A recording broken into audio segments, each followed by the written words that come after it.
right. Yep. Listen, we've got a star-studded team here. I'm literally in awe. It's awesome. Let me just do the housekeeping quickly, and I'll get us into the action pretty, in a couple of minutes. So, without further ado, welcome everybody to the launch party of the free fund from Commonwealth. This is the second launch party. We had one yesterday, smashed it. I think it had like 70 to 100,000 people watching it. That's the beauty of doing this format with live video. I think a lot more people are interested in it and want to be part of it. So let's hope today's as successful. Today is slightly different because we've actually launched the free fund since yesterday. So yesterday we were talking about this thing that was going to happen. And then today it happened. And ladies and gentlemen, we've had like a lot of people registering and like trying to get involved. And it is causing a few bugs, and I'm going to speak about that in a second. But I just want to say thank you to everybody on All Street for holding steady, for being calm, and just getting us through the day.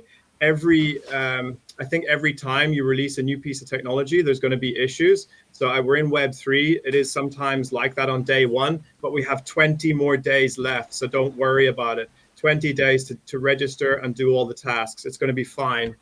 I wanted to read something very quickly from our manifesto. If any of you guys have ever seen our manifesto, it's online at manifesto.joincommonwealth.xyz. That sounds serious, a manifesto?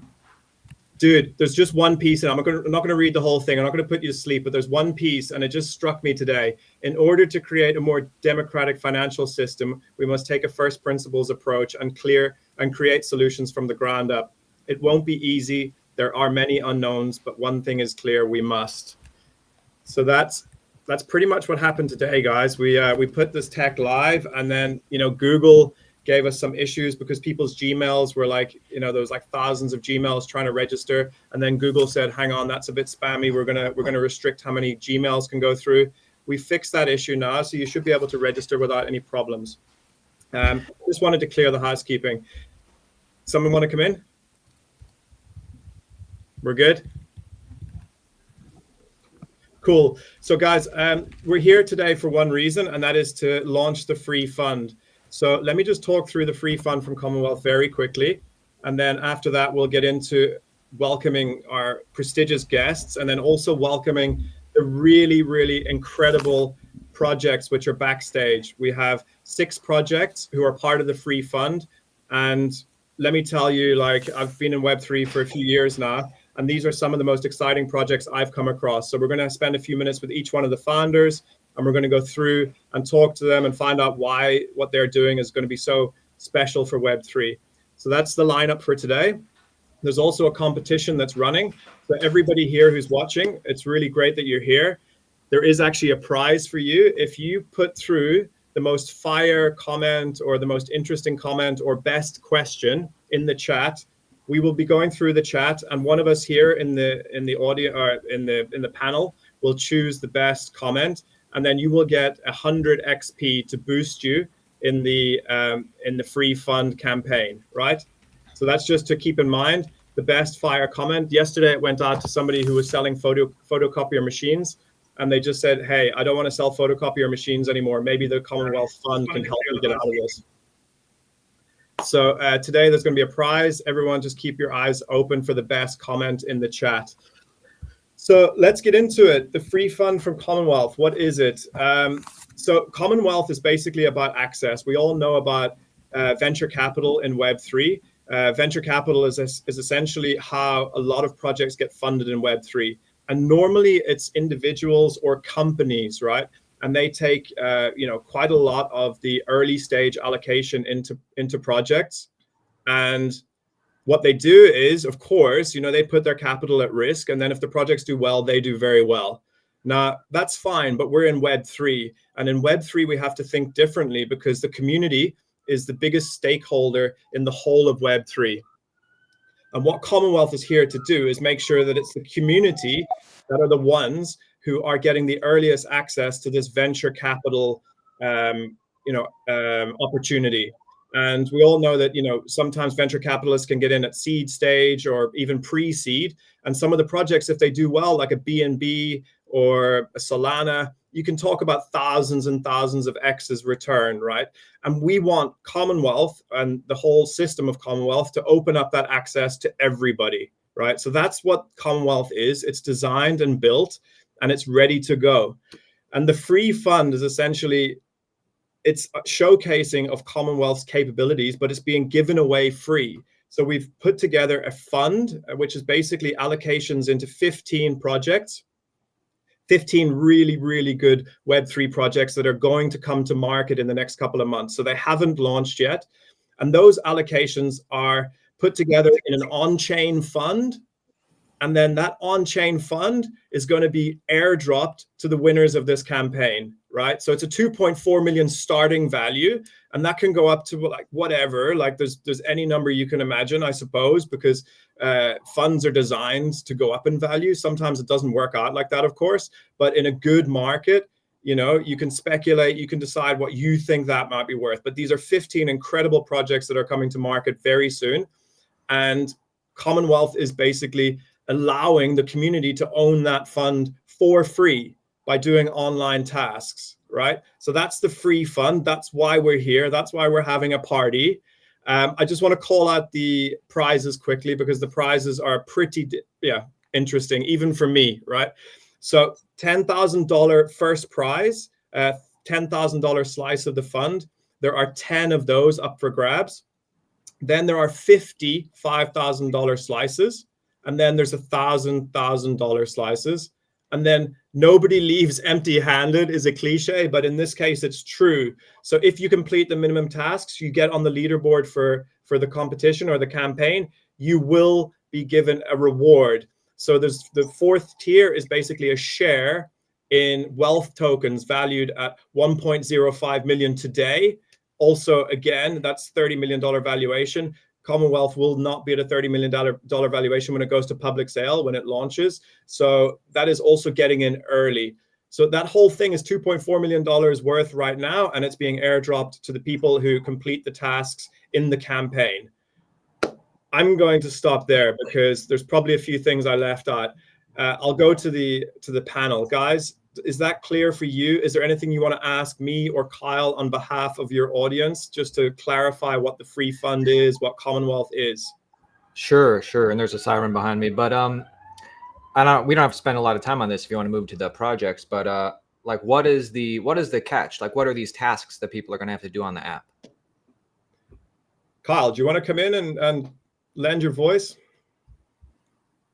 I can, but you may know more than I do. But I just know that it's essentially, you know, we have a suite of different products on there. So some are games, we have some that are middleware, we got some that are layer ones, and it's really what kind of tasks that they need, they would like to have done.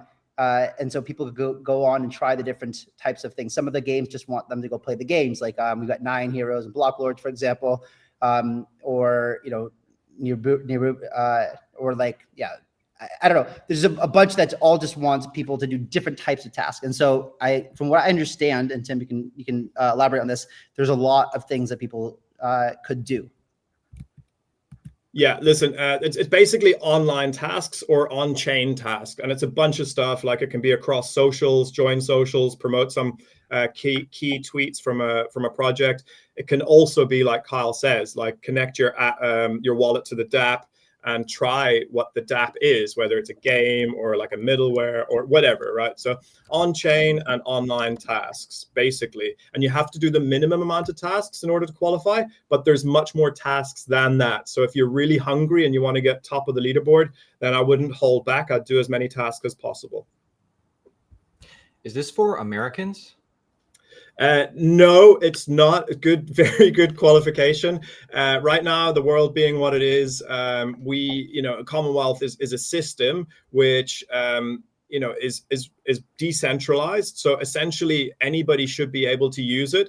But just for the starting off of Commonwealth, the core team have put a checkbox which people will have to check and just declare that they're not part of US or any of the other restricted territories that you normally get whenever you want to interact with crypto and decentralized products. Exciting. Good thing our audiences are global. Exactly. Web3 is global, sir. Very good. What about you, Virtual Bacon? Do you want to say something? Do you want to say hi, Shitij? Anything you want to ask on behalf of your community? Otherwise, we're going to get straight into it.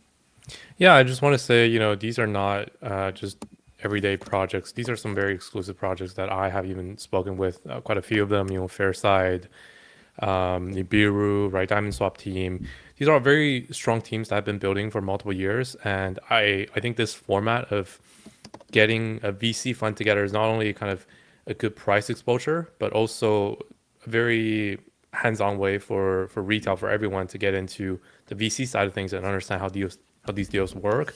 They can check out the projects through these tasks, and by the end, hopefully they can use this as a way to get into the space. I think there's an educational aspect to it as well. Very interesting. You've totally hit the nail on the head there. I never know what to call you. I'll just say VB for ease. Sure. VB, you hit something really important there. The Commonwealth app is really designed to be very superficial for people who just want to interact in a superficial way and click buttons, 3 or 4 of them, and then be invested into some of these on-chain funds. But you will get rewards and incentives. You'll get pinged by the app, which will be encouraging you bit by bit to kind of go deeper and learn more about the projects and actually get involved in what's called due diligence, like understanding the projects, deciding if you like them, if you think they're a good market fit, all these types of things. So it's really, really important about the educational piece, because our belief has always been that the appetite is there. I mean, you've seen it with Wall Street Bets, right? Investing went viral with subreddit, and there's no shortage of interest in investing in, globally, and it shouldn't be the reserve of certain people. And, if you were to able to pull all of that intelligence from crypto Twitter and give it a home and a place to interact, and then to actually turn that interactions into something of value, that's really what this technology, we believe anyway, has been created for. So you hit the nail on the head. Thank you for that. Yeah, and it's pretty refreshing. I think this model of getting retail on board to really experience the true VC nature of Web3. I think it's a pretty cool concept. Some of the projects like even DYOR and some of the lists like Nibiru, as VB mentioned, I think there's solid guys doing solid things. So I think it's a great way for the community to participate as well. 100%. Kyle, do you want to just give us the once over of actually who's coming on today and which projects are going to be we're going to meet the founders of, and then we can just invite them up? Yep, sure. But I guess one thing I'll start off by saying too is that one of the inspiration behind doing this was the peak of the last bull market. And for those of you guys who don't know me, Master Ventures, we have an LP fund, and I'm very much, and in the beginning of last bull run, we had paid ignition, and we have it also now as well as a public sale launchpad. But it's always been about giving access to retail. I am a retail guy. I happen to graduate myself up into kind of more institutional and KOL side of things. But I've been retail for a long time. And, 2017, I was very much the retail guy who was wondering how the hell do you get into all these great projects, and it seemed like those who were the privileged people, really were the ones who were crushing it in crypto. And for a lot of retail, we're exit liquidity for VCs, exit liquidity for KOLs.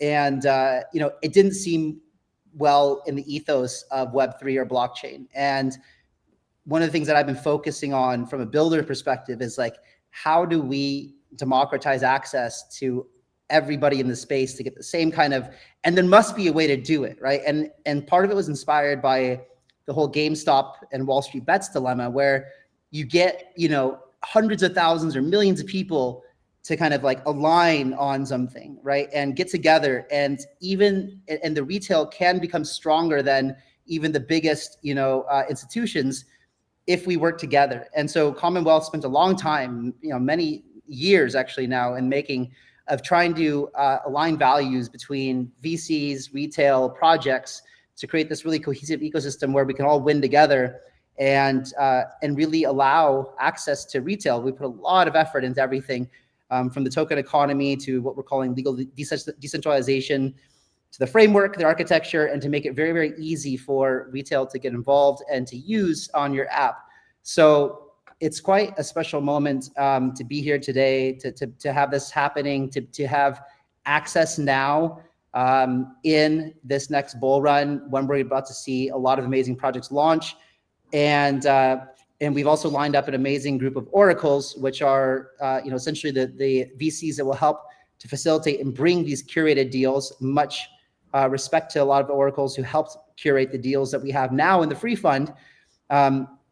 And so it's all coming together really, really well. And so with that being said, I'm very proud of where we are, and I hope that you guys are excited and realize the gravity of what has been built here. I mean, there's nothing else out there like this, right? There's people who run syndicates, right? And you and your the small group of people who are somehow in those groups, they can get some private sale deals, but for a large majority of people, access wasn't possible until today. And so now it is, and there's no other project in crypto like this at all. I've heard some people bring me, what about this kind of something? There's nothing like it. And I think that's quite unique and special. And I think this is something that there's millions and millions of people around the world who have full-time jobs, who aren't in the same echo chamber and bubble that we are in, where we're full-time crypto. But there's a lot of people out there who want exposure to crypto, but don't know how to get involved. And we've done our best to try to reduce the ability for those people who want to enter, reduce harm or damage that they might suffer from losses. And we have a bunch of due diligence processes for that, curated deals, and earliest entry points for people. So there's a lot of really firsts, and I'm very, very proud of this project. And with that being said, let me talk about some of these projects in the free fund. So we have Analog, which is something that we invested into a long time ago. It's a layer 0 interoperability play. Kind of think of it like layer 0 as a competitor. Will allow omni-chain deployment, will allow a lot of things. Think about like Stargate Finance. And I know that they're getting ready they've raised from amazing VCs, amazing cap table. Very, very excited. This is a huge project. Like this is like a layer 0 size project that will probably reach, this is financial advice, but I'm sure this will probably get into the billions of dollars of valuation. And it's part of the fund, right? And we have Asymmetry Finance, which is one of these LSD plays, leveraging eigenlayer and the restaking narrative. And they're using some special formulations. One, I love them because they are trying to really truly democratize the LSD narrative, whereas in things like Lido have a huge concentration of ETH, which actually concerns me. So one, their product like Safe ETH is helping to democratize that, but AF ETH is actually something that's going to get really high APY and even higher now that they're leveraging eigenlayer.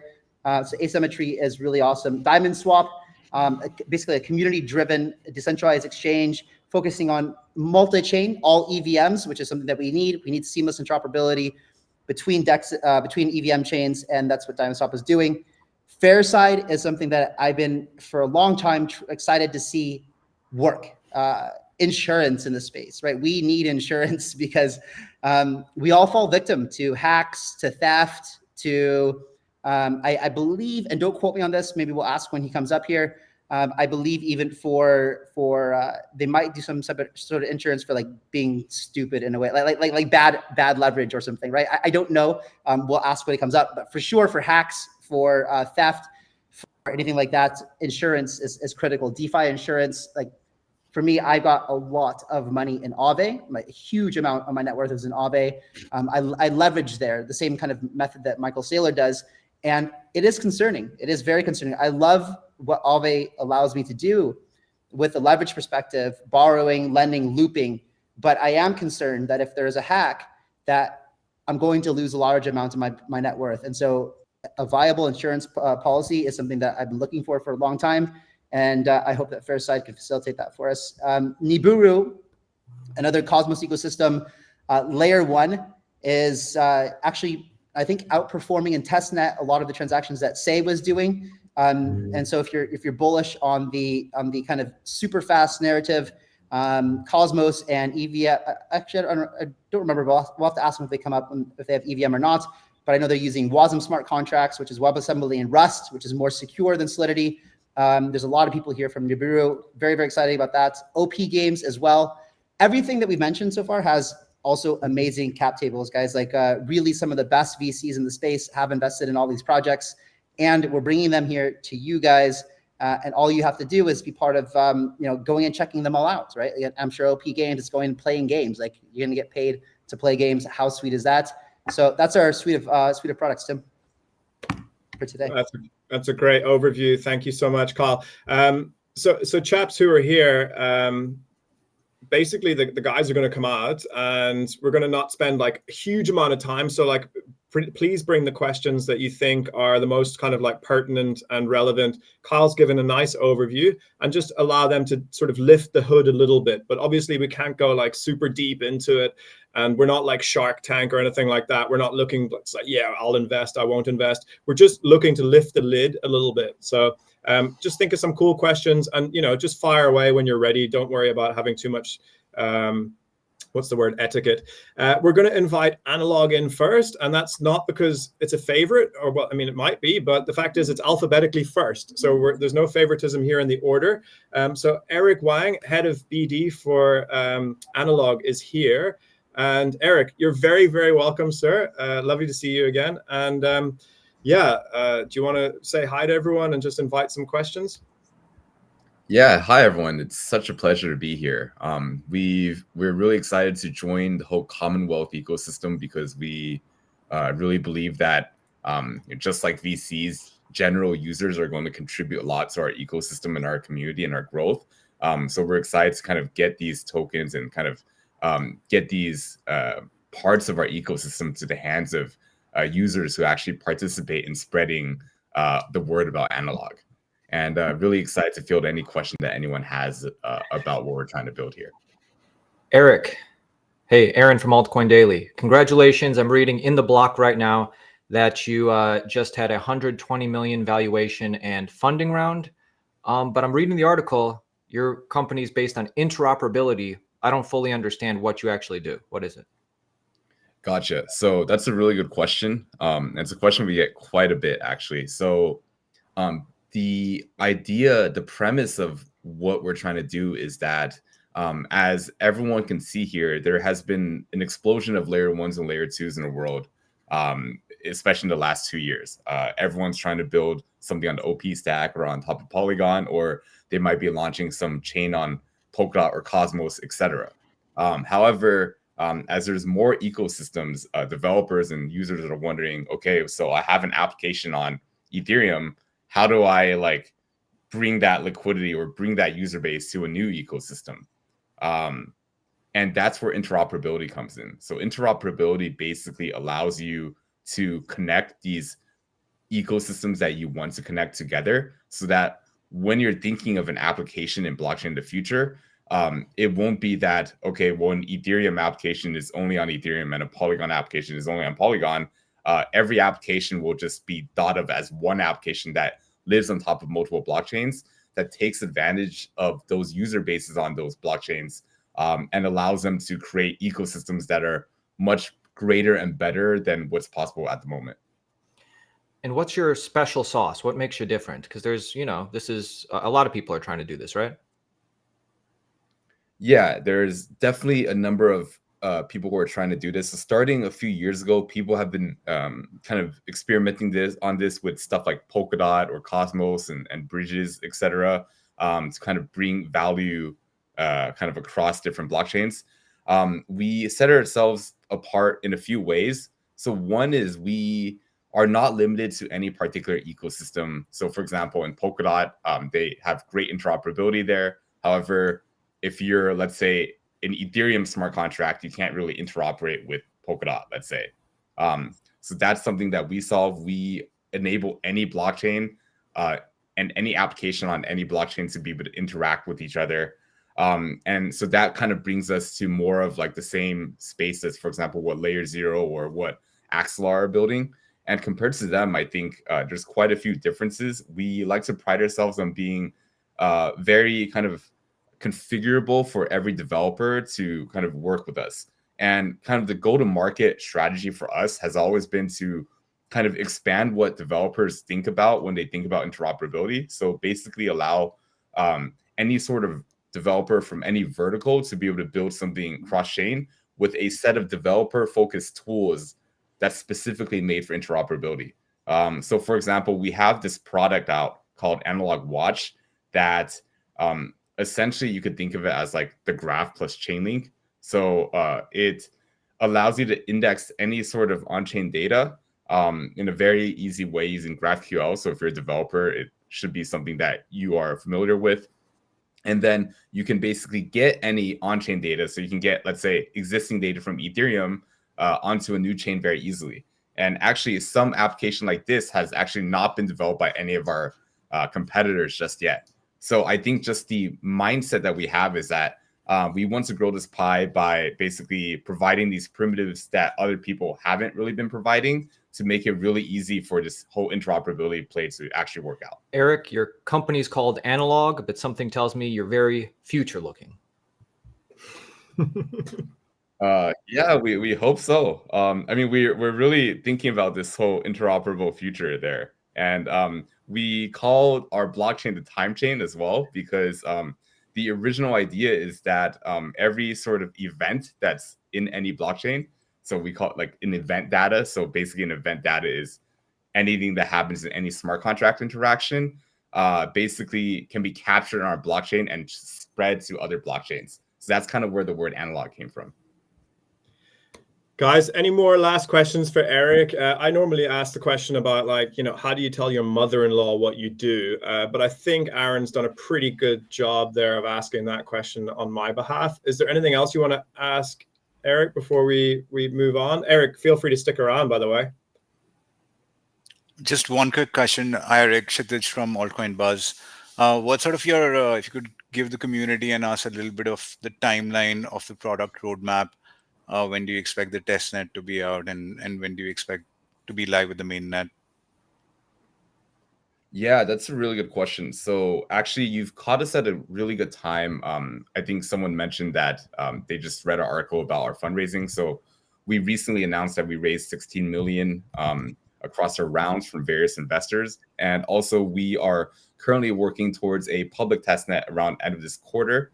We already have over 100,000 signups for the testnet. So that's looking pretty good in terms of numbers. And we really think we have quite a lot of momentum already. So in the coming months, after the public testnet, we will announce an incentivized testnet of some sort. We can't talk about the specifics yet, but we think it's going to be very exciting. And also we are going to announce a lot of collaborations and joint ventures leading up to a mainnet, hopefully around end of Q2 or so. Thanks, Eric. I think you just gave some nice little alpha there without maybe meaning to, or was it like deliberate, like sorry, not sorry? I'm going to have to let you go, actually, Eric, because I didn't realize, but the stage is actually full. So if I can just say thank you very much. And, you know, just obviously if your guys are watching, social media guys, there's a lot of questions coming in around Analog in the chat. So just, you know, go in there and please, like, you know, give people what they need in terms of information. I wanted to mention also that when you download the Commonwealth app and you click on the free fund, all of the projects are in there. So you can go and learn more about Analog right in there, and you can get all the links to their, you know, all the important parts of their ecosystem, what they're doing, and tokenomics and things like that. So that's all available in the app if you want to dive deeper. Thanks so much, Eric, for being on. And we're going to welcome in Asymmetry, and I believe it's Hannah. Yes, hello. Hey, Hannah, you're very, very welcome. Thanks for being here to the party. I'm reading the comments here as well every now and then. And there's one here which says, Analog is such a sure thing, almost as sure a thing as Kyle in a V-neck shirt. So True. I don't know what to make of that. But another comment was like, hey guys, where's the party? I'm trying to keep it like party oriented, but there actually is some serious business here. So sorry if we're actually, you know, doing a little bit of a deep dive into these projects. It's a work party. It's a work party. It is indeed. Thanks, Aaron. Hannah, welcome. Thank you. It's great to be here. I also want to say pleasure to be a part of the Commonwealth. My first job in crypto, I left traditional finance to work at a crypto nonprofit. So when I heard what you guys were doing, I thought it was awesome. Let's get early tokens into the hands of actual community members. So good work there. Awesome. Now, Aaron, you asked all the questions last time. Is somebody else want to Please come? mute him, Tim. Please mute him. I can't. I don't have that power. All right. Who wants to jump in and ask Hannah the first question about Asymmetry Finance? I'll start, but I just have one question. That, Altcoin Daily, we speak to millions of people around the world, typically the average retail investor like myself. So when I see a business of liquid staking tokens, just as an average person, how does that affect me? Or how can the average person on earth benefit from your business? Totally. Great question. So I'll give just a very brief high level and then jump into that. So Asymmetry Finance, what we focus on is liquid staking tokens, hit the nail on the head there. And we offer users what we call real yield on their tokens. Why is it real? Because as a liquid staking token holder, which more and more people in the ecosystem are becoming, there's a lot of yield out there that is just staking yield, about 3%. But what about the DeFi degens out there who want a little bit higher yield? There are a few products out with higher yield. However, a lot of them are unsustainable. They're not very honest about where it's going. And it's very hard for users to access real yield that is sustainable over a longer term. So I think as we see more and more entrants to the liquid staking space, it's really important that we have transparent, non-custodial, permissionless yield. So with our new product, AF-ETH Asymmetry, we actually launched that yesterday. And our TVL cap on that was hit within about 12 hours of launch. So users can watch our Twitter for when the TVL cap will be lifted again. But that product gets users 10% APY on their LSTs. So 10% APY, none of which is being boosted up by our own governance token by just printing it endlessly, which is what you see all too often in the ecosystem. So we call it a hybrid LST project or hybrid LST product because some of your deposit is going towards Convex, and that's where the yield comes from. Ultimately, it comes from Curve's ecosystem, which is much more sustainable than just printing an endless governance token and artificially boosting the yield. So as an LST holder, as someone in this ecosystem, I think that's where we kind of stand out as being different and why, to answer your question, why people should kind of pay attention and care about where their yield is coming from on those LSTs. Very cool. And Hannah, what sort of things do you have the community doing now in this free fund campaign? Like what can they expect to do with your ecosystem? Totally. So as I mentioned, we just launched recently. That TVL cap was reached. So soon they will be able to do AF-ETH staking and actually experience this high yield hybrid LST for themselves. Beyond that, I think something that's really exciting is our Gem Rush, which is our airdrop journey game similar to Swell or Blast. If anyone's familiar with those, that went live yesterday too. So not only can users earn points doing the Commonwealth quests, most of those coincide with what we give airdrop points for in our airdrop quest. So users can kind of double dip. They're going to earn airdrop points from us, and then they're also going to earn Commonwealth points and get a chance at this really great fund. So some things there, it's Twitter engagement, check out our tweets. We just want people to read through because it explains our products. Education is so important in this space. And then beyond that, we also have staking AF-ETH. But one thing I'm very excited about is our referral program. If you refer a friend, you'll get a unique link from our site. If you send that link out and you refer a friend, you get 16% of all the points added that they earn added as a bonus to your point score.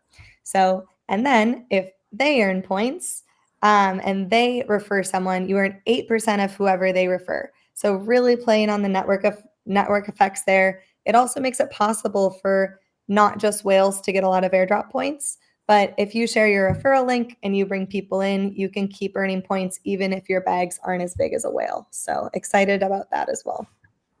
Hannah, that's Flipping awesome. Thank you very much. And I know that you gave some really good alpha there as well. So anybody who's listening, did you hear that? You get like basically double dipping opportunity if you do the asymmetry tasks. You're also qualifying for what they've got going on with their airdrop campaign and a lot more. And also, you brought up a great point there around whales that dominate these kind of gamification systems.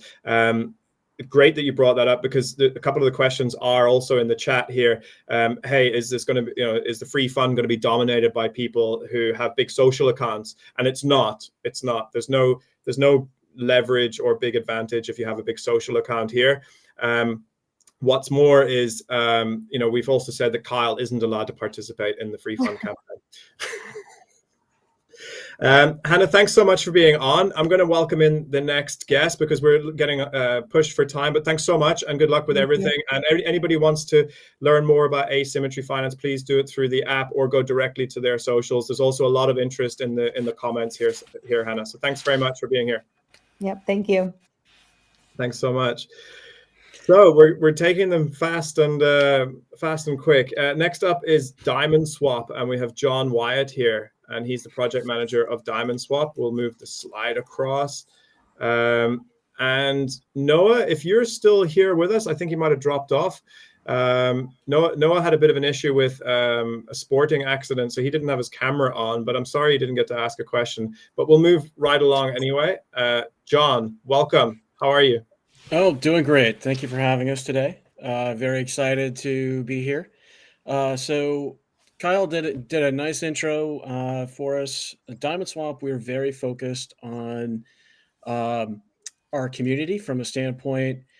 Community is not just the users, but also the projects. We are priding ourselves in being an altcoin incubator. So unlike some of our competitors that have been out there for a really long time, we allow projects as they can list with us, get their badge on the DEX, potentially also have access to low to no cost farms and games on the DEX itself, versus a lot of the other competitors out there will charge 5-6 figures in order to get a listing. All of our code is in EIP 2535, which effectively allows us to, that's the Diamond standard. Give Nick Mudge a little plug there. He pushed that EIP back in 21. That EIP basically allows us to do upgrades in place. So as a DEX, we have a lot of risk when it comes to regulation. We know that around the world, governmental bodies are going to be looking at DeFi at some point. We basically have the ability to make changes in place, upgrades in place. One of the things that we prided ourselves in our beta run that we ran in 22 to 23 on the Kronos network is if we needed to make adjustments, if we needed to upgrade components, we didn't have V1, V2, V3, V4 type components, and you can probably guess where I'm kind of joking at on that. We basically were able to upgrade all the components in place. That meant if people were locked into farms, they got all the new features, they got everything else. So that's the power of using diamonds. It also gives us basically infinite scalability when it comes to adding new features on the EVM network. We are EVM right now, so we're on 6 different chains and all of those associated testnets. This time next year, we will be most likely also including a few non-EVMs, Rust-based networks. John, I'm sure the guys are dying to ask you some questions. I know I am, so I'm gonna hold back and just see who wants to jump in. VB, Shitij, either of the brothers. Kyle, also feel free. Hey, John, Shitij from Altcoin Buzz here.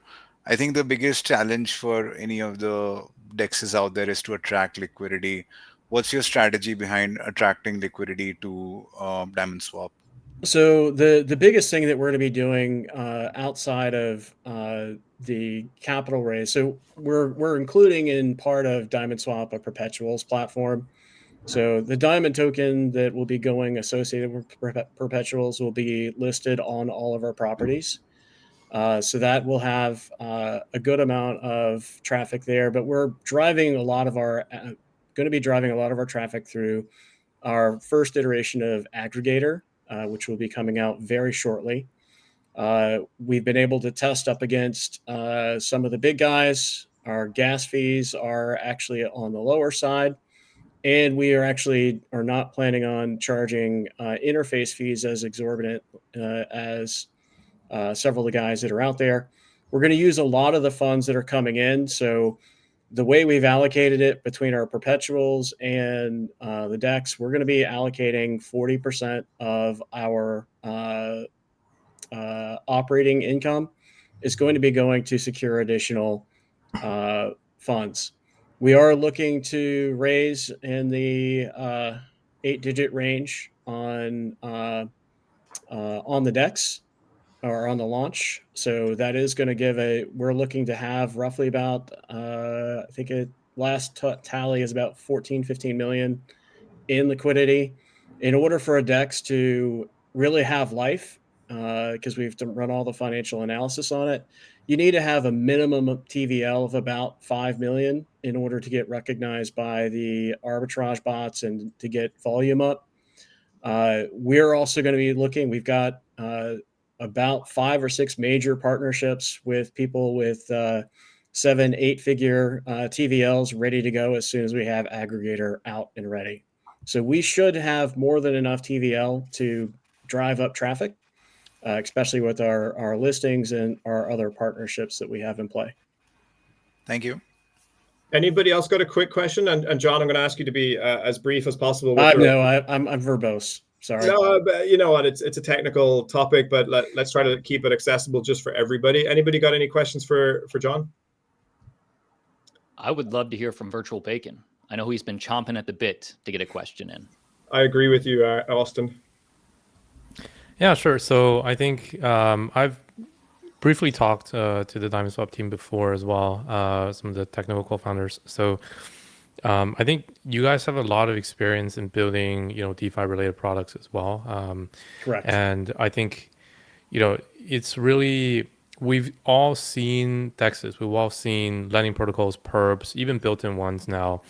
But really it takes a lot of math and a lot of metrics to target in order to get yourself on the map. So people look at TVL, people look at, trading volume, translating to, revenue share for potential token stakers, for perpetual platforms. Also the chains that you choose to integrate is super important, right? Because now we have so many, and it's really about where you're positioned, whether you're positioned in ZK, in layer 2s, in the traditional ARB or Optimism, picking one of them.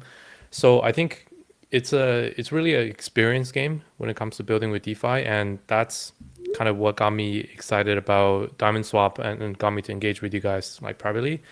Was anyone can build a DEX and build a DeFi all-in-one platform, but the choices you have to make, where your focus is really important. Okay. That wasn't even a question. That was. Just... I mean, I think everything was was very, very clearly answered. So, yeah, just the things that people might just write it off as in their DEX, but things are very different. We do pride ourselves in following software development, a full software development lifecycle. We've just been upgrading our dev staff, so we've basically doubled in the last 2 months. We have a lot of, we write all of we don't pick the easy contracts to write. We do all of ours in diamonds. We are also indirectly, we do a lot of consulting with projects that find themselves stuck in the mud. We do that a lot. We've learned a lot of the things that cause liquidity drains, and we're trying to do things like we're going to be putting into the DEX pre-run checks to make sure that or pre-trade checks to make sure that you're not running into a honeypot scenario, that you can actually do a sell. not only just do a buy, but do a sell. So we are trying to do everything that we can to both help projects as well as our end users to make sure that they're doing everything as securely as possible. Thanks, John. Hey, John. So listen, I'm going to encourage anybody who wants to learn more about DiamondSwap to please, in the Commonwealth app, when you've registered, you can go into the free fund and get all the links that you need towards DiamondSwap. It's always good to follow trusted links as well. So John, listen, thank you so much for being on here. Can't wait to see more from DiamondSwap. I'm super bullish and super excited. So thanks very much. And yeah, I'm going to welcome on the next guest as well, if that's okay for you. It's Brandon Brown, and he's representing FairSide. And I know insurance can seem a little bit boring for most of us sometimes, but I can tell you what FairSide is doing is anything but boring. So Brandon, with that, please say hi, and maybe if you have a question for one of the panel as well, feel free. Yeah, no, thank you guys. I appreciate you having me. Yeah, insurance, a lot of people don't find it super sexy, but other than myself. But I think after we roll out some products here, I think people will start to get really behind the idea of insurance and protection in the space from a consumer standpoint. So the most common, hey, this is Aaron from Altcoin Daily. The most, we have a huge retail audience, and one of the most common things is people clicking the wrong link. And I'm on your website right now, and first thing advertised, ever click the wrong link? So how do you help with that? Well, FairSide is a decentralized cost-sharing network. So we really transformed the landscape in Web3 by introducing a true form of cybercrime coverage to protect your digital assets. So our innovation really lies in the merging of traditional insurance, like the reliability of traditional insurance, with the efficiency and transparency of blockchain.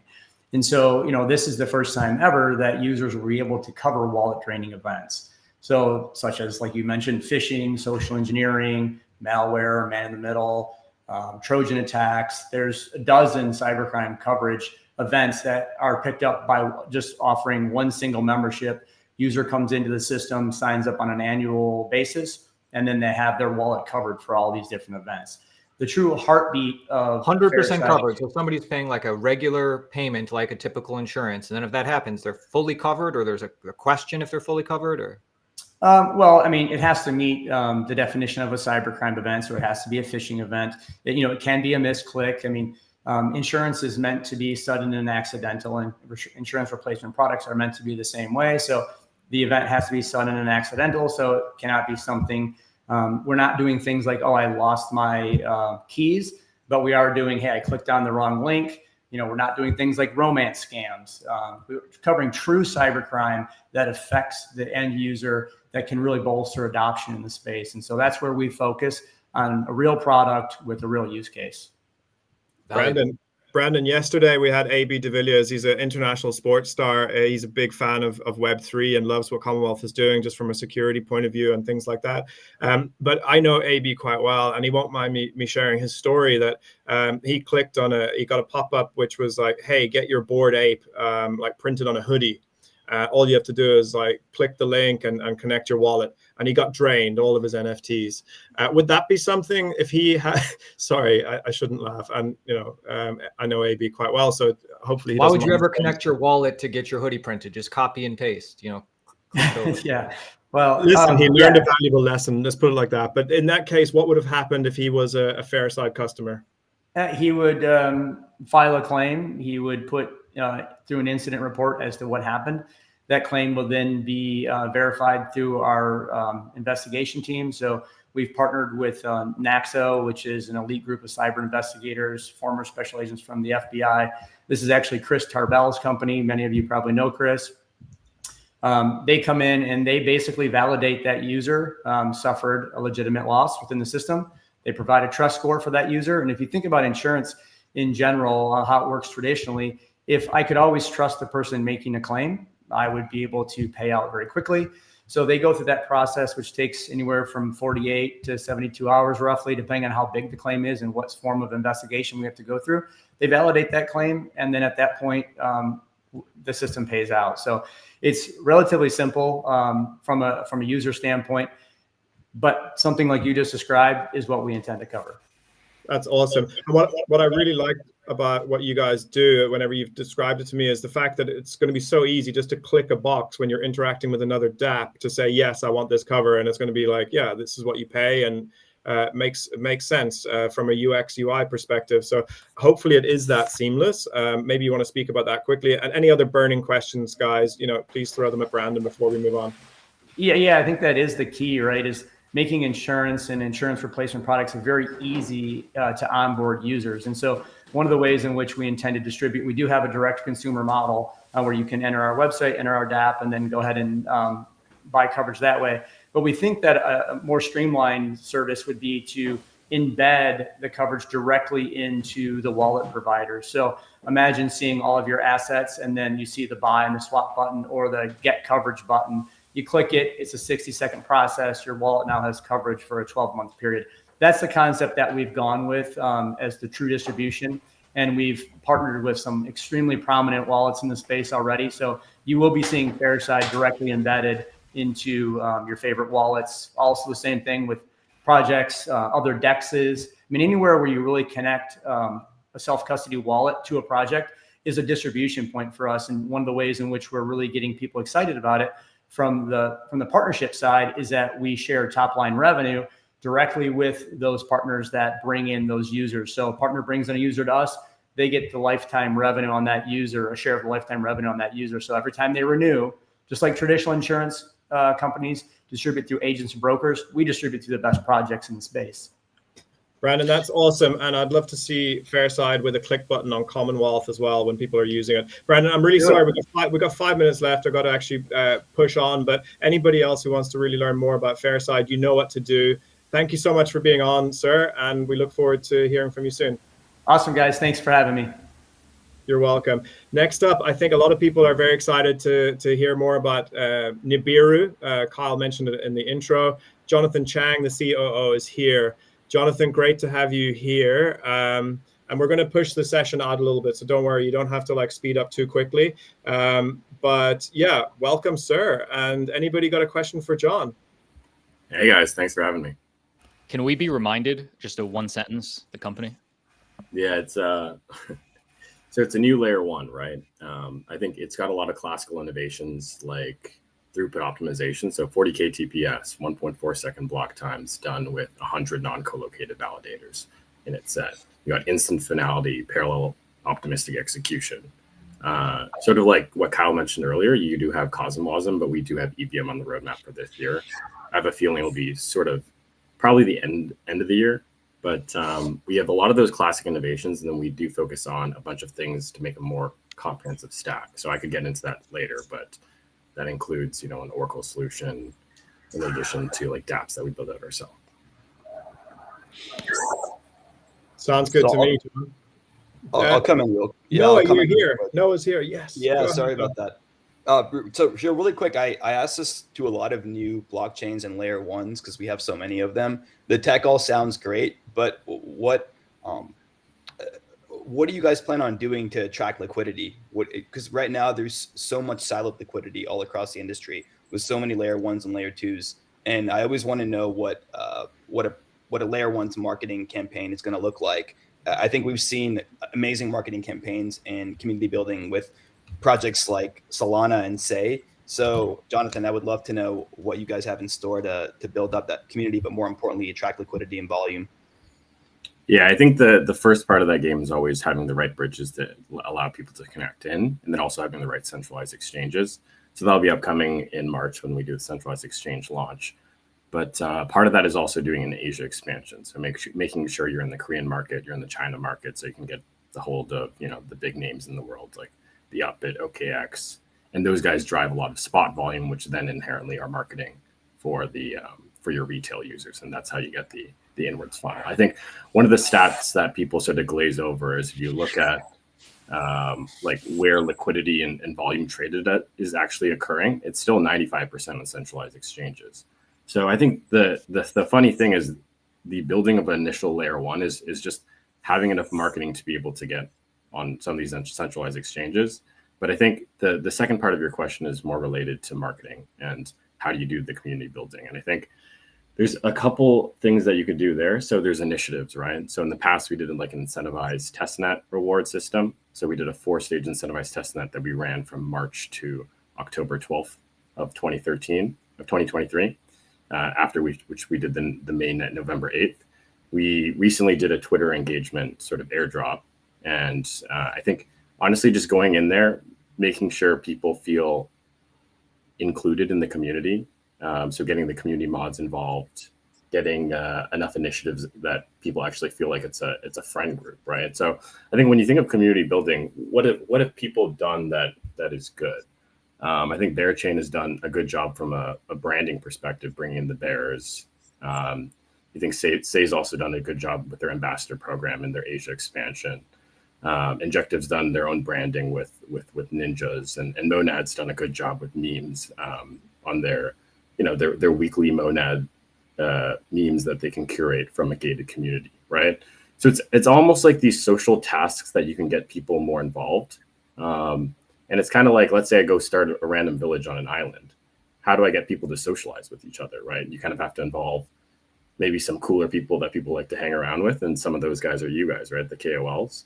So you're making sure you have the right relationships, you have the right program set up with folks, making sure you have the right presence at conferences, but then also being a bit more capital efficient with the money that you have available. So, I mean, I think there's a number of ways to take this, but I think the thing that I would highlight for Nibiru is always being the quality of its technical ability in the past. And then secondly, when we've come to branding things, it's been a fast growth so far, and we've only been doing more marketing in the last couple of months, but we're excited to bring to the table, but hopefully that answers your question. I know it's kind of Jonathan, quick follow-up question to that. A lot of layer ones and blockchain ecosystems are currently general purpose. Are you guys planning on targeting specific niches in the industry like DeFi and gaming in order to capture some of that more zealous audience, for lack of a better term? Yeah, so initially our own core dApp stack is DeFi, right? Right, so that includes the Perps AMM, Spot AMM, and Stablecoin, and we call that almost like a super app or a magnet to draw people to the ecosystem. So that replicates the trading experience that you get on Binance, let's say, where you can get those three all in one. And it's kind of hard to do that within crypto or DeFi. Like if I try to replicate that in Ethereum, I got to bridge through Arbitrum to GMX, there's GLP, there's the Curve ecosystem, there's the Uniswap ecosystem, there's Convex, there's ETH as the underlying gas token. There's just 7 different interfaces I have to interact with to be able to onboard into that ecosystem to get the same trading experience. And it's no surprise that a lot of trading volume then sits on CeFi rather than DeFi. So that needs to be simplified. And I think it's a similar path that we've already seen within Web 2 with the creation of super apps. You see WeChat that has multiple use cases built into one distribution channel. So I think DeFi was definitely one of the things that we've targeted, but we want to promote an open-ended ecosystem, right? So DeFi is one element, but gaming is definitely a large push that we've been doing recently, particularly with more of that Asia push. We have RWAs, we have coded estate, for example. We have prediction markets we'd love to encourage a bit more. We have NFT marketplaces we like to have.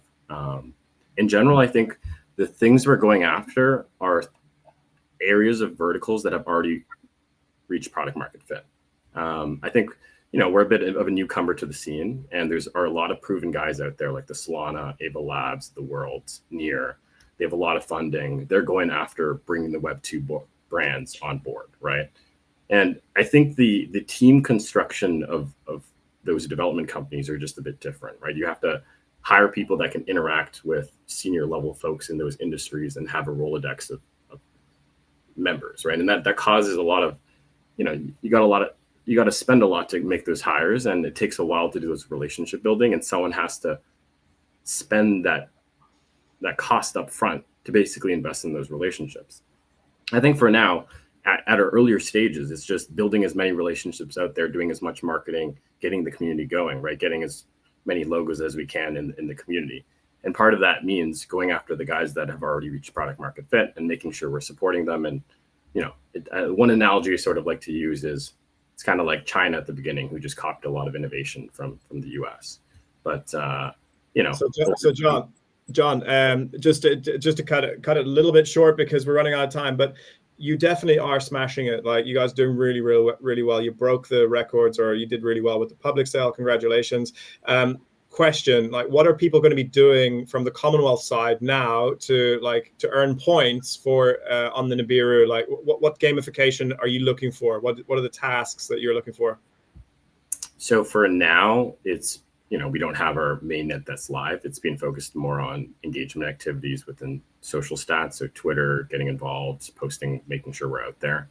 In the future, we'll want to get on-chain promotion activities. So you want people actually depositing money. TVL is a metric that people will track.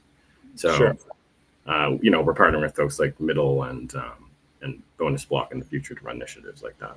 Well, listen, we're super pumped to have the partnership with you guys. Thank you very much for being here today. And again, anybody who wants to dig deeper into Nibiru, please click on the links through the app, or they're very easy to find as well. They've made themselves, extremely noticeable in this early bull. Let's hope Nibiru is the next Solana, or the Solana of 2024.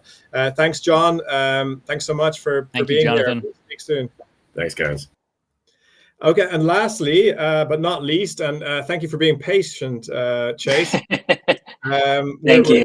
We're going to welcome OP Games on here. Now, listen, we've had a few gaming companies who are in the free fund, and they've been on, and they've given us, the TLDR of what they're doing. They're more sort of games, right? Single titles. But you guys are a bit more of an infrastructure. So please just give us the very, very high level, and then the guys will ask you some questions, and then we'll be wrapping up. So thanks for being patient again, Chase. Thank you, Tim. No worries. TLDR, OP Games, we've been in existence for the last 5 years. Most of our endeavor really lies into infrastructure and platform, particularly enabling game developers, right now specifically independent game developers, to cross over into Web3. Right? And that's one of the reasons why we've created this thing called Arcadia, which is our gaming platform. It has a collection of about, I think, 60 to 65 games right now. And we've just recently opened up our dev console, which enables game developers to easily upload their games like they're uploading a picture on Facebook. So it's self-service as opposed to us doing it for them.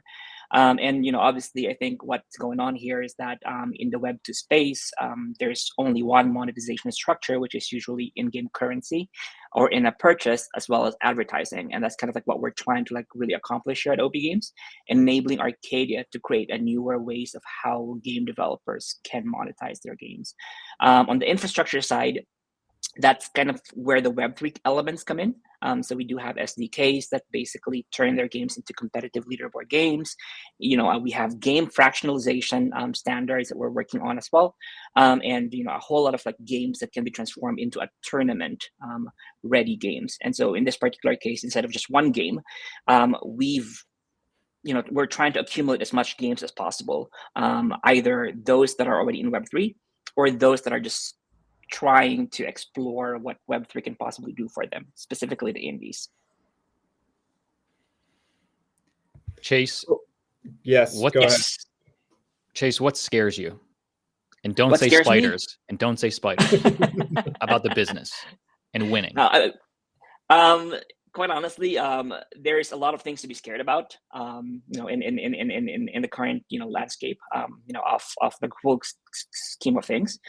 For me in general, a lot of times, I'm scared of failure, as a business owner, and, a founder who has been in the space for the last 5 years. I've failed a lot in the past, and I think that's still scary up until now. And that's also what's driving you to really do better. And one up yourself, the more you move along into the future. So I think that's what scares me. Chase, I'll hop in here. You said one of the goals you guys have is helping projects or helping Web3 games find a way to tokenize their economies. In your opinion, because we've seen some of these early projects try, and kudos to them for trying. I think that being a trailblazer is important, and you don't learn without failing. But in your opinion, what is and this is kind of a broad question, but what does the perfect or close to perfect token economy of, let's say, an MMORPG look like to you? And I think that's a very, very I would say loaded question in such a way that Of course, yeah. we are still kind of like discovering structures You in have to terms of give like the how great you have to monetization give is, right? you have to give the quick answer, not the like exploded answer, because we could Yeah. literally have this debate for hours. Exactly. I'm also Right. a big fan of that topic. So, but let's avoid the temptation. I think TLDR, in terms of like what I feel like a good perfect economy is, it's similar to like game balance or creating game balance in traditional Web2 games, right? Being in the Web2 space for a very long time in gaming, it's always a case of when does it become free to play or play to win, right? And that's kind of like what's going on right now, is that there has to be a balance in terms of like how players are earning in the game, say for example, within like a Web3 economy, but at the same time creating an incentive structure that also allows them to enjoy and have fun in the game, even though they're not earning anything. And I think that's kind of like what we're trying to still accomplish right now, not just in OP games, but also like in Web3 gaming in general. Is like, how do we balance financialization and actual fun in the game, where the tokens matter, but at the same time the games itself, devoid of token, is still fun and playable. I would agree definitely. So guy, what do you need right now, Chase, to kind of like take OP games to the next level? I think a big chunk of that is enabling our developer community as well as our player community, because a big chunk of what we're doing is an ecosystem, right? And so on the developer side of things, we've basically partnered up with Web2 game engines, for example, so that we can actually go ahead and insert our SDKs into their portfolio libraries. So it's easy for these game developers to discover monetizations around Web3. And then on the player side of things, of course, like we wanted more players from the Web2 space to also discover the benefits of Web3. But at the same time, we all know for a fact that it's just really, really hard to onboard these people unless, of course, they know exactly how to work with Web3 in general. So these are our goals right now, is to marry both of these groups of people. And I think, quite honestly, we're doing fantastic on the developer side of things. So we just really need to push forward on the player side of things as well. Awesome. Listen, you're not alone there. The whole of Web3 gaming is still waiting for the Web2, just the whole game community to kind of catch on. And we know there's a bit of FUD in between there, but I think it's slowly disappearing. And the future is almost here in that regard. So you're very well positioned. Chase, we're so excited to have you part of the Commonwealth Free Fund, sir. And we hope to bring you great traction through the Free Fund campaign. And then I'm just going to say thank you to you, but I know the guys have to start leaving soon. So I wanted to hand over to them and just give them kind of the final words. We're still going to choose our competition winner. And I've been looking at the chat. There's some very funny and interesting comments coming through. So we'll go through and choose a winner in just a second. But the guys from Altcoin Daily, thank you so much for, taking time out of your day to be here. What is it, what are you thinking right now? If someone asks you about Commonwealth, what are you going to tell them? Thank you for having us. It was great to be here. And by the way, out of all, every single project today, it seems like you only brought quality. Like everybody seemed very competent, very knowledgeable. So it's great to learn more about them. If somebody asked me about Commonwealth, generally speaking, I just love anything that gives power to the little guy. If we can disrupt the big heavy hitters that control that gatekeep the wealth or gatekeep the data or gatekeep whatever it is, anything that gives power to the individual, I'm listening. I'm learning more about. So thank you for having me. Do I choose a winner or is that you guys? Did you anything catch your eye so far? I mean, is it choosing the winner in the comments for the airdrop? So we're going to give a boost of XP in the campaign to someone who has the most fire comment, or yesterday it was somebody who was selling photocopiers and was just like, I hope Commonwealth means that I don't have to sell photocopiers anymore. It was just really bang on. It was the kind of the little guy representing the 99% sort of thing. I don't know if anything's caught your eye. If not, we have some in reserve. So, but just you guys can choose. There was a guy who did give Virtual Bacon and Altcoin Daily a shout out. It was where is this guy? Trader G.I. Joe's. What did he say exactly? He said Austin with the glasses. He said something about Altcoin Daily and something about Virtual Bacon. He's been commenting up a storm. He said I just followed Virtual Bacon. He said, with Austin and Aaron, it looks like I'm seeing double. So he gets an A for effort, basically, yeah? Yeah, but then for me, thank you guys so much for having me. Awesome to be a part of this. This was, this stream and the stream yesterday answered a lot of my questions on exactly what Commonwealth is. Now that the app is out, I'm, understanding it more.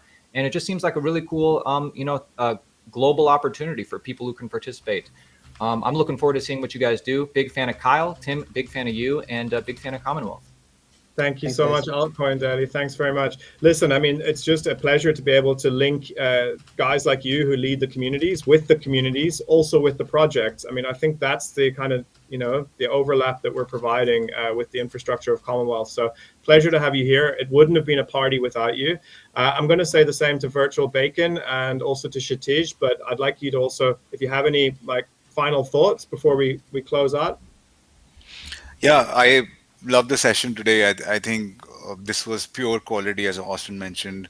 It was a pleasure to listen to all the great entrepreneurs sharing their story, what they're doing, and what they're building.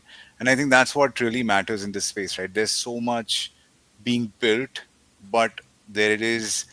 Only the cream is only a little bit out there, right? So it's very important to really chalk the cream from everything else. And that's what Commonwealth does for us. And yeah, we've been following Kyle since the very beginning, and all the guys here. Tim, pleasure to be here and would love to be here again. So thanks.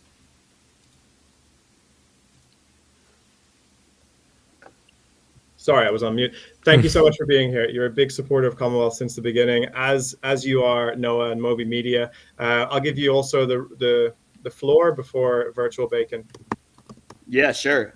So for people that don't know, Kyle has been talking about this thing since summer of 2022. And I mean, I can go back in our DMs and read about the Genesis NFT mint when it was still a test website. And we did an AMA with Kyle on October of 21st in 2022. So this isn't something that was just churned up, in the last few months in order to ride this hype wave. This is something that they've been building for a long time, and it's really cool to see it grow into what it has, because it really was just an idea. I mean, Kyle and I were on a space shooting the shit about these Genesis NFTs that at the time no one knew what they did or what the plan was, but the ethos was clearly shared. And I don't know even what the floor price is now, but at the time they were very cheap. And so it's a testament to what they've built. And I've been working with Tim and Connor and the rest of the team in the back end. I'm trying to support them from the KOL end, and these guys have been hammering away. So I'm excited for what the future holds. I'll pass it to Dennis. Thanks so much, Noah. Listen, you've if you're holding the Genesis NFTs, you've done okay. So I'll let you go and check out the floor prices. I don't want to talk about it here on the show, but for the early supporters, it's great that has happened. VB, I'll give you the floor, and then Kyle's going to announce the winner of the competition and give us his last thoughts. Sure. So I have been following the project for quite a long time, but I just came in recently. So like Moby has mentioned, since the Genesis NFT mint, the idea was always very promising, but until the real execution came out, kind of in the past few months, I was kind of hesitant. But this time around, especially seeing the fund actually launch, and with these real projects that I have been personally following, for FairSide, it has been 2 years, and Analog and Nibiru, the projects have real traction, actually come into this format and realizing that, okay, we want to engage with this type of fund, with the community, get these tasks and education out there. I think it's really kind of proving a first case of, this model actually working. So this was honestly the big convincer for me that this is gonna do well as not only a project itself, but also a new way to open up the floor to everyone, retail, VC, and everyone to come together into projects and really learn what they're all about. So that's really got me excited. Thanks so much, VB. That was really nice to hear those words. We're excited to have you on board as well and have your support as well. So thanks very much, man. Kyle, over to you, sir. I know you've been looking at the chat pretty intensely. So let us have your thoughts. Here we go. So I just want to. I thought that this was a great comment here. So Beanie says why you should pay attention to join Commonwealth. It's a first of its kind free VC fund worth $2.4 million airdrop. I'll also add that's just a starting price, but here he goes into explaining that or elaborating it. Sol VCs or Solana VCs invested at 0.04 or 0.06 cents and did a 2,500x to current price or 6,000x to all-time highs. $1,000 investment into Sol would have netted $2.5 million. Celestia or TIA C price was 0.0094, now sitting at 1,800x. $1,000 investment would have turned into $2 million.